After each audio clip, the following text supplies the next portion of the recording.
Hello everyone, very good morning to all of you. आज एक special message के साथ आप सब लोगों के साथ बहुत दिनों बाद कनेक्ट हुए हैं, क्योंकि आया आरआरबी क्लर्क का रिज़ल्ट आया, स्कोर कार्ड आया। बहुत सारे बच्चे उसमें से सक्सेसफुली प्रीलिम्स क्वालिफाई किए और बहुत सारे बच्चे नहीं क्वालिफाई किए हैं। तो जो बच्चे नहीं क्वालिफाई किए बहुत ही डिमोरलाइज अपने आप को फील कर रहे थे। लग रहा था उनको जैसे उनसे कुछ छिन गया है। उनको ये लग रहा था कि अब क्या होगा।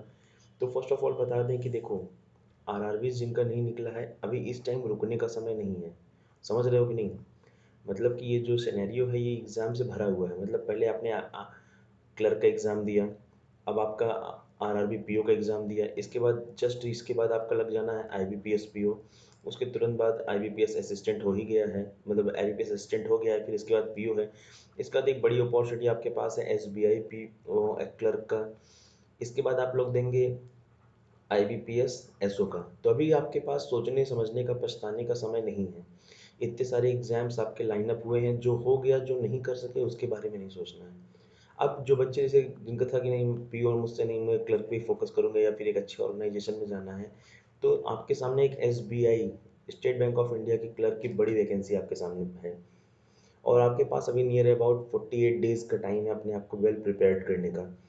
इंग्लिश इतना ईजी आया आईबीपीएस क्लर्क में, इंग्लिश इतना ईजी आया आईबीपीएस क्लर्क में कि बच्चे 30 आउट ऑफ 30 करके आए हैं। क्योंकि जब मैंने यहाँ लिखा स्कोर 30 आउट ऑफ 30, तो कुछ बच्चे क्वेश्चन मार्क भी लगाएंगे, ऐसा थोड़ी ना होता है कि 30 में 30 आ सकता है। बिल्कुल होता है, और बच्चे लेकर भी आए, ये मैं नहीं कह रहा हूँ। आप अपने क्लास के बच्चों से पूछिएगा, या अगर आपने पेपर दिया तो आप अपने आप से पूछिएगा इंग्लिश का लेवल कैसा आ रहा है। आप जिस लेवल से तैयारी कर रहे हैं उससे बहुत लो लेवल आ रहा है। बात समझ रहे हैं ना? तो इसलिए इंग्लिश को सबसे पहली चीज़ तो एक अपॉर्चुनिटी की तरह देखा करिए कि इंग्लिश एक है जिसमें हम स्कोर कर सकते हैं, जहाँ कोई स्कोर नहीं कर रहा वहाँ हम स्कोर करेंगे। और इंग्लिश में ये डेफिनेटली क्लर्क की बात करें तो क्लर्क में लाना पॉसिबल है। पीओ में एक दो बार हम ऊपर नीचे जरूर कर सकते हैं, लेकिन क्लर्क में डेफिनेटली आपका लाना ये चीज़ पॉसिबल है।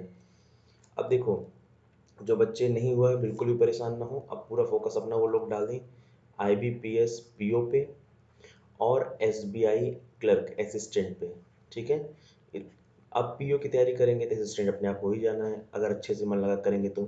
कट ऑफ का थोड़ा सा ध्यान रखेंगे, नंबर ऑफ क्वेश्चंस गलत नहीं होने चाहिए, एक्यूरेसी आपकी अच्छी होनी चाहिए।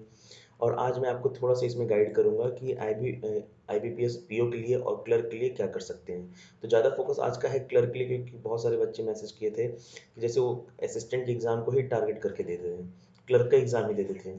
तो उनका आरआरबी में नहीं हुआ है या पेपर नहीं दे पाए किसी रीज़न से, तो उनके लिए ये स्पेशली है। आप सभी लोग बहुत ध्यान सुनना है, इसमें मैं आपको एकदम बताऊंगा एग्जैक्ट कैसे स्कोर करना है, कैसे स्ट्रेटजी बना के तैयारी करनी है। अब यहाँ पे मैं आपको दिखा दूँ, सबसे इम्पॉर्टेंट चीज़ है, आप याद रखिएगा। आपका फॉर्म स्टार्ट हुआ था 7 से, और 27 इसका क्या है, लास्ट डेट है। तो किसी भी एग्ज़ाम को देने के पहले सबसे पहला जो स्टेप होता है वो होता है फॉर्म भरना। अब आपको ये मजाक लगेगा, लेकिन आप खुद सोचो, अगर आप फॉर्म ही नहीं फिल कर पाओगे तो क्या आप उस एग्ज़ाम में अपीयर हो सकते हैं? नहीं ना। तो सबसे पहली चीज़ है, आप फॉर्म को देख लीजिएगा। दूसरी चीज़, यहाँ पे आप किस जैसे यूपी से लखनऊ से बढ़ना चाहते हैं, तो इतनी सारी सीटें और सब कैटेगरी की अलग अलग सीटें मेंशन की गई हैं। तो नोटिफिकेशन एक बार आप लोग देख लीजिएगा अपने अकॉर्डिंग, जैसा भी हो। अब चलते हैं हम लोग आगे। अब क्लर्क का पैटर्न प्रीलिम्स का पता ही है आपको। इंग्लिश लैंग्वेज आनी है, 30 क्वेश्चन आने हैं 30 मार्क्स के, और आपको इंग्लिश करने के लिए 20 मिनट्स मिलेगा। आपका क्वांट आना है, 35 क्वेश्चन आना है 35 मार्क्स का, और इसको भी करने के लिए आपको 20 मिनट्स मिलेगा। आपकी रीजनिंग आनी है 35 मार्क्स की, 35 क्वेश्चंस, और इसको करने के लिए भी आपको कितने मिलेंगे, 20 मिनट्स। तो ये बताने की ज़रूरत नहीं है कि 100 क्वेश्चन आएगा, 100 मार्क्स का होगा और 1 आवर्स का होगा। इसके बाद ये मेंस का पैटर्न है, तो ये अभी पहले हम लोग प्रीलिम्स पे फोकस करते हैं, फिर मेंस के बारे में बातचीत किया जाएगा। अब देखो, चाहे आप आईबीपीएस पी हो तो चाहे क्लर्क, तो ये आपके पिलर्स होते हैं। पिलर्स मतलब किस, अब आप बोलेंगे सर ये तो सिलेबस ही है पूरा। हाँ, लेकिन अगर इनके साथ आप खेलना सीख गए तो आपका हो जाना। जैसे रीडिंग कॉम्प्रिहेंशन आपके एग्जाम में 8 to 10 मार्क्स की आनी ही आनी है। Cloze test 5। हाँ, ये हो सकता है कि अगर आरसी आ रही है तो शायद क्लोज टेस्ट ना आए, लेकिन ऐसा नहीं है। पेपर में इस बार दोनों देखा गया है, आरसी भी आई है और क्लोज टेस्ट भी आया है क्लर्क एग्जाम में। लेकिन जनरली क्या होता था कि जब आरसी आती थी तो क्लोज टेस्ट को कहीं ना कहीं इग्नोर कर दिया जाता था, लेकिन इस बार ऐसा नहीं है। मैं पैरा जंबल्स की बात करूं या रीअरेंजमेंट ऑफ द सेंटेंसेस की बात करूं, तो ये 5 नंबर के आते हैं। ये आपके छोटे वाले भी हो सकते हैं, रीअरेंजमेंट ABCD वाले, और आपको एक बड़े स्टेटमेंट भी दे सकते हैं। और आपके जो फिल इन द ब्लैंक्स हैं 5 क्वेश्चन आते हैं, लेकिन श्योर नहीं है। क्योंकि जब क्लोज टेस्ट ही 5 नंबर का आ जाना है तो इसमें से 5 नंबर ये आ जाएगा तो कोई मतलब नहीं निकलेगा ना, क्योंकि क्लोज टेस्ट भी एक तरीके से फिलर्स है, ये भी फिलर्स है, तो ये पॉसिबिलिटी थोड़ा कम होती है कि क्लोज टेस्ट भी आ जाए और फिल इन द ब्लैंक्स भी आ जाए। लेकिन हाँ, ये पॉसिबिलिटी है, हो सकता है आरसी दे दे और 5 क्वेश्चन फिलर्स के दे दे, 5 क्वेश्चन नहीं देगा तो 3 क्वेश्चन दे देगा। और एग्जाम में तो 5 से 7 क्वेश्चन एरर के आने ही आने हैं। अब एरर में वो कोई भी दे सकता है, एरर में वो आपको स्पेलिंग एरर दे सकता है, ये जैसे यहाँ पे मैंने मेंशन किया है, इनएप्रोप्रिएट वर्ड दे सकता है, रॉन्गली वर्ड्स दे सकता है, या फिर आपको एरर फाइंड आउट ना करने की जगह 4 स्टेटमेंट दे देगा और बोलेगा बताओ इनमें से कौन सा सही स्टेटमेंट है। तो क्वेश्चन के टाइप्स अलग अलग होते हैं, तो किसी भी तरीके से आपसे पूछ सकता है। ये आपके पीओ के लिए ज़्यादा इंपॉर्टेंट है, क्लर्क में तो बहुत कम ही रेयर केस में देखा जाता है।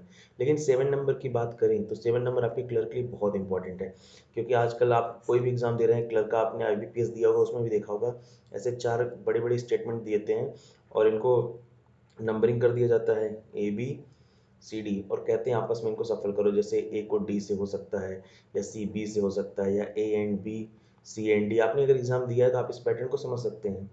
तो ये सबसे ज़्यादा फोकस इसी सब चीज़ों को करना। अब बात आती है कि सर हम तैयारी करें कैसे।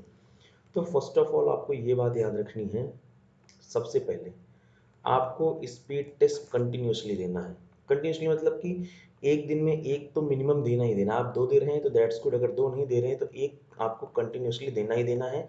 अगर आप पीओ का भी फॉर्म डाले हैं तो आप एक दिन पीओ की एसटी दीजिए और उसके नेक्स्ट डे आप असिस्टेंट की एसटी दीजिए। अगर आप एक दिन में एक ही मैनेज कर पा रहे हैं तो आप 2 दे रहे हैं तो एक पीओ दीजिए, एक एसटी, एक असिस्टेंट दीजिए। लेकिन इससे ज़्यादा इंपॉर्टेंट होता है ना इसका एनालिसिस करना। बच्चे क्या करते हैं, एसटी तो दे देते हैं लेकिन उसका एनालिसिस नहीं करते हैं, जिसका एक बैड इम्पैक्ट पड़ता है कि वो लगातार वही गलती रिपीट करते जाते हैं, वही गलती लगातार करते जाते हैं।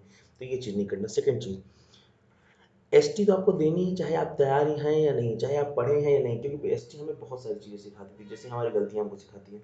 दूसरी चीज़, हमें चैप्टर वाइज चीज़ें क्लियर कर लेनी है। चैप्टर वाइज मतलब कि जैसे इंग्लिश की बात करूँ तो सबसे पहले आप नाउन चैप्टर उठाइए, आपके पास जो नोट्स हैं या जो बुक है उससे पढ़िए, और बुक में जितने क्वेश्चंस दिए हैं, बुक में जैसे जितने भी हमारे क्या दिए हैं क्वेश्चंस दिए हैं, उन सारे क्वेश्चंस को एक तरफ से लगा डालिए, एक तरफ से लगा डालिए।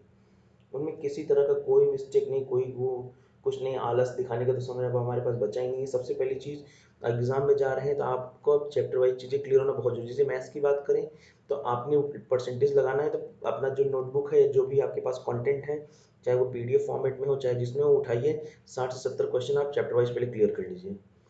क्योंकि हम क्या करते हैं, हम हवा में उड़ने लगते हैं, हम इनसिक्योर हो जाते हैं, यार यार वो लड़का ये पढ़ रहा है, वहाँ ये पढ़ाया जा रहा है, हम ये पढ़ेंगे पढ़ेंगे। पहली चीज़ तो अपने ऊपर काम करो। क्यों? क्योंकि आपको आपसे बेहतर कोई नहीं जानता है। तो इसीलिए सबसे पहली चीज़ चैप्टर वाइज चीज़ें क्लियर करो, जिससे आपका बेसिक्स क्लियर हो जाएगा। चैप्टर वाइज क्लियर करने के बाद आप एसटी देते ही हैं तो आपको वहाँ पर मिलता होगा क्विज। अब क्विज देने के लिए आप क्विज पे जाएंगे, और क्विज इस तरह से नहीं देना है कि जो भी क्विज मिला रैंडमली आप स्टार्ट कर देंगे, नहीं, चैप्टर वाइज ही क्विज दीजिए। आपको जो मैं स्ट्रेटजी बता रहा हूँ ये आपके बहुत काम आने वाली है। देयर चैप्टर वाइज क्विज का मतलब, जैसे आपने आपने चैप्टर नाउन प्रोनाउन तो वो तो मान लो देना ही है। आपने क्लोज टेस्ट उठा लिया तो सिर्फ क्लोज टेस्ट ही आप करते चले जाइए एक दिन। आपने एक दिन उठा लिया वर्ड स्वैपिंग, तो वर्ड स्वैपिंग के क्वेश्चन ही आप करते लगा कंटिन्यूसली करते चले जाइए। आपने इनएप्रोप्रिएट उठा लिया तो आपने इनएप्रोप्रिएट ही करते चले जाना है, ठीक है। और जैसे मैथमेटिक्स में आपने परसेंटेज उठाया परसेंटेज करिए, रेशियो एंड प्रोपोर्शन उठाया तो रेशियो एंड प्रोपोर्शन करिए, ऐसे ही करते चले जाना है। इंग्लिश की बात कर रहे हैं तो इंग्लिश में सबसे सबसे पहली चीज़ मैंने आपको बताई कि the most important thing is ST. Second number पे आपको चीज़ें क्लियर करनी है chapter wise. Chapter wise in the sense कि आपको आपके चैप्टर की चीज़ें क्लियर होनी चाहिए। थर्ड, आपको लगातार कॉन्टिन्यूसली देना है क्या, क्विज। और फोर्थ, फोर्थ क्या होगा, फोर्थ होगा भैया, जब आप क्विज देंगे, जब आप ये देंगे तो इंग्लिश में एक इंपॉर्टेंट रोल प्ले करता है वोकैब। उसके लिए आपको एक थोड़ी सी हैबिट अपनी बिल्ड करनी पड़ेगी, किस चीज़ की, न्यूज़पेपर की। अब मैं आपको यहाँ पे एक और तरीका बताता हूँ, ध्यान समझिएगा। आप एक काम कर सकते हैं, सबसे पहले सुबह उठिए, वोकैब पढ़ लीजिए एकदम अर्ली इन द मॉर्निंग। जब भी आपका, वैसे सबका मॉर्निंग तो अलग अलग होता है, लेकिन मैं यही बोलूँगा कि आप एकदम मॉर्निंग, जैसे मान लो 6 to 7 के बीच में आपने वोकैब पढ़ लिया। अब क्या होगा, आपने 6 to 7 के बीच में वोकैब पढ़ लिया, अब जब आप आफ्टरनून में लंच कर रहे हैं या अपने फ्रेंड के साथ बात कर रहे हैं तो उसी वोकैब को एक बार फिर से रिवाइज कर लीजिए। मतलब आपने ये वोकैब यहाँ पढ़ा, फिर सेकेंड टाइम आप लंच के टाइम पढ़ लीजिए। इवनिंग में आप आपस में बातचीत कर रहे हैं या फिर कुछ कर रहे हैं तो वही सेम वोकैब आप इवनिंग में या फिर नाइट में सोने के पहले पढ़ लीजिए। ये हो गया वोकैब, ये हो गए 3। मतलब कि आपने एक ही वोकैब को कितने टाइम रिपीट कर लिया दिन में? 3 टाइम्स। और ये भी बता दें, वोकैब आप ना 20 टू 30, 20 से 30 से ज़्यादा मत लीजिएगा। क्यों? क्योंकि हमारा दिमाग जितना स्टोर कर पाए उतना ही हमको लेके चलना है। ये नहीं बहुत ज़्यादा हमने 60-70 ले लिया है और हम खुद ही नहीं पढ़ पा रहे हैं, टाइम ही नहीं मिल पा रहा है, ऐसा बिल्कुल नहीं करना है। तो वोकैब का सबसे बड़ा हो गया तैयार करने का तरीका कि एक ही टाइप के वोकैब को हमने 3 से 4 बार पढ़ लिया। ठीक है? आपको वैसे वोकैब से पहले न्यूज़पेपर पढ़ना, लेकिन यहाँ पे मैं न्यूज़पेपर सेकंड पे लिख दे रहा हूँ। अब न्यूज़पेपर आपको रीडिंग बहुत ज़रूरी है, क्योंकि रीडिंग आपको बताती है कि आपने कैसे काम करना है वहाँ पे, आपकी स्किल्स कैसी होगी, स्पीड कैसी होगी। वो रीडिंग से इतना बढ़िया डेवलप हो जाएगी कि आप सोच भी नहीं सकते हो। आपको थर्ड काम करना है कि एसटी देनी है। आपको फोर्थ में चैप्टर वाइज चीज़ें क्लियर करनी है। आपको फिफ्थ में क्विज देना है। ठीक है? इतनी सारी चीज़ें करनी है। मतलब सुबह उठ के सबसे पहला काम न्यूज़पेपर पढ़ना है। सबसे पहला काम आपको क्या करना है? न्यूज़पेपर पढ़ना है। सेकंड काम क्या करना है? उस न्यूज़पेपर के वोकैब को आपको तैयार करना है। देन आपको क्या करना है? एक एसटी दे देनी है। उसके बाद आपको क्या करना है? चैप्टर वाइज चीज़ें क्लियर करनी है। उसके बाद आपको क्या करना है? लगातार कंटिन्यूअसली क्विज देना है। एसटी में मैंने आपको पहले ही बताया है, अगर आपने आईबीपीएस पीओ का भी फॉर्म फिल करके रखा है तो सबसे पहला काम है आपका कि आप जो है सबसे पहला जो फोकस करेंगे, एक दिन आप पीओ की एसटी देंगे और दूसरे दिन आप किसकी एसटी देंगे? असिस्टेंट की एसटी देंगे। अब यहाँ मैं चैप्टर्स की बात करूँ तो चैप्टर पे मैं एक चीज़ और आपको हाईलाइट करना चाहूँगा। इन सब चैप्टर को विशेष, जैसे क्लोज टेस्ट, बहुत ही ध्यान से आपको करना है। रीडिंग कॉम्प्रिहेंशन मैंने आपको क्लास में पढ़ाया भी है, नहीं पढ़ाया है तो आप मुझे मैसेज करना, मैं पढ़ा दूंगा। पैराजम्बल्स या फिलर्स नहीं, पैराजम्बल्स या फिर रीअरेंजमेंट ऑफ द सेंटेंसेस बहुत इंपॉर्टेंट है। आपके वर्ड स्वैपिंग क्लर्क में 5 क्वेश्चन हर एग्जाम में, चाहे आपने जो एग्जाम देना है, ये आपको मिल ही जाना है। ठीक है? इनएप्रोप्रिएट वर्ड्स भी आपको लगातार एग्जाम में देखने को मिल रहे हैं, तो इसलिए आपको इनएप्रोप्रिएट वर्ड्स को भी क्या करना है? ध्यान में से एकदम देख के चलना है। और अगर मैं बात करूँ तो स्पॉटिंग एरर्स के लिए तो आपको पूरा ग्रामर पढ़ना ही पढ़ना है। ये आपके मेन पिलर्स हैं जिनको मैंने हाईलाइट किया है। आप इनके थ्रू एकदम बढ़िया बेहतरीन स्कोर कर सकते हो। लेकिन हाँ, इन चीज़ को हम नेग्लेक्ट नहीं करेंगे। ये चीज़ हम अपने ध्यान में रख के चलेंगे कि हमें क्या करना है, कैसे करना है, क्योंकि हमारा जो है सारा सिलेक्शन इन्हीं सारी चीज़ों पर डिपेंड करता है। अगर मैं इंग्लिश की बात करूँ, स्पेशली इंग्लिश की बात करूँ, तो इंग्लिश का पूरा पैटर्न सिलेबस इसमें होता है। देखो, क्लोज टेस्ट फिलर्स आपका वोकैब से होना है, रीडिंग कॉम्प्रिहेंशन, आपका रीअरेंजमेंट ऑफ द सेंटेंसेस और आपका क्लोज टेस्ट की अंडरस्टैंडिंग न्यूज़पेपर से आनी है। आपको नए नए क्वेश्चंस स्पीड टेस्ट से मिलने हैं। आपके एरर के क्वेश्चंस और चैप्टर वाइज क्लियरिटी से आप स्कोर करेंगे। और क्विज आपकी टाइम और एक्यूरेसी मेंटेन करता है। तो ये सारी चीज़ आपके लिए क्या है? बहुत इंपॉर्टेंट है। और बाकी अगर कोई चीज़, कोई अदर इन्फॉर्मेशन आपको चाहिए होगी तो कमेंट बॉक्स में कमेंट कर दीजिएगा, मैं उस पर भी एक वीडियो बना दूंगा, मैं यहाँ पे पढ़ा भी दूंगा। अब ये आप बहुत ही डीपली रिलेट कर सकते हैं, समझ सकते हैं। अगर आप ध्यान से देखें, अगर आप हॉस्टल में कभी भी रहें या रह रहे हैं, तो क्या लिखा है? Hundreds of sleepless nights, thousands of discussed topic, unforgettable fun, every hostel room holds million of memories। यही वो कमरे होते हैं प्रयागराज, कानपुर, लखनऊ, सभी जगह के, जहाँ से बच्चा आता है, बैठता है, सपना देखता है और आगे बढ़ता है, सिलेक्शन लेता जाता है। और फिर सिलेक्शन के बाद जब लौटता है तो उसकी एक बार इच्छा जरूर होती है कि वहाँ चल के देखें जहाँ हम पहले रहा करते थे। तो ये हॉस्टल्स के वो रूम हैं जहाँ पे सपने को देखा जाता है, बुना जाता है, जिया जाता है। मतलब सपने साकार होने के पहले ही यहाँ पे जिया जाता है। तो आप सब लोग भी ऐसा करें, सिलेक्शन ले जल्दी से। ठीक है? और एक अच्छे पॉजिटिव वे में, पॉजिटिव मैनर के साथ हमेशा पढ़ें, घर वालों का सपना साकार करें। कई बार क्या होता है, जब हम इस तरह से पढ़ रहे होते हैं, जब हम इतनी ज़्यादा परेशानियों को देख रहे होते हैं, तो बहुत सारी बार हम डिमोरलाइज हो जाते हैं, बहुत सारी चीज़ें हमारे मन में आती हैं। तो आपको बस ये कुछ लाइनें याद रखनी है, क्या है? और एक दिन अचानक किसी रिजल्ट की पीडीएफ में दिखा हुआ तुम्हारा रोल नंबर तुम्हारे सारे संघर्षों, सारी परेशानियों और प्रश्न चिन्हों का जवाब देगा। तुम बस खामोशी से मेहनत करते रहना, मुझे यकीन है तुम्हारी सफलता शोर करेगी। वो एक दिन बस इंतजार करना है कि किस दिन उस पीडीएफ में हमारा नाम आता है, किस दिन उस पीडीएफ के थ्रू लोगों को पता चलता है कि आप अधिकारी बन चुके हैं। ठीक है? इसी के साथ हम चलते हैं। आप सभी लोग खुश रहें, मस्त रहें, व्यस्त रहें, कीप स्माइलिंग, कीप शाइनिंग। और कमेंट करके जरूर बताइएगा कि आपको किस टॉपिक पे और वीडियो चाहिए। Thank you so much.